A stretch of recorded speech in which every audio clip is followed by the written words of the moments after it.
Instant আলু কুলচা খেতেও যেমন টেস্টি, বানানো খুব ইজি। চলুন দেখে নেওয়া যাক। 4 চামচের মতন এখানে দই নিয়ে নিয়েছি। এরপরে দিচ্ছি 2 চামচের মতন বেকিং পাউডার আর হাফ চামচের মতন বেকিং সোডা, ছোট চামচের। তারপরে দিয়ে দিচ্ছি চিনি, নুন পরিমাণ মতন, আর এক বাটি ময়দা আর 1 বাটি গমের আটা। তেল দিয়ে খুব ভালো করে ডলে ডলে মেখে রাখবো। এবার একে রেস্ট হতে দিবে মিনিমাম 1 ঘন্টার উপরে।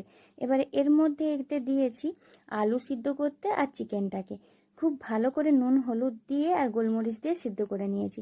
এরপরে একে একে যেমন আদা রসুন কষিয়ে মশলা করে সেরকম মশলাটা করে নিলাম, আর চিকেনগুলোকে টুকরো টুকরো করে কেটে আলুগুলোকে সিদ্ধ করে দিয়ে দিলাম, আর ওর মধ্যে দিয়েছি চিকেন মশলা। এবারে একটা ডো নিয়ে ওর মধ্যে স্টাফিংটাকে ভরে খুব ভালো করে মুখটাকে সিল করে বেলে নিলাম। বেলে নিয়ে উপর থেকে জল ব্রাশ করে তিল আর কালো জিরেকে স্প্রেড করে দিলাম। এবার তাওয়ার মধ্যে কোনো জল টল দেওয়ার দরকার নেই, শুধু এমনি ওটার মধ্যে বসিয়ে উলট পালট করে সেঁকে নিলে রেডি। উপর থেকে ঘি ব্রাশ করে দিন, দারুণ লাগবে রেসিপি।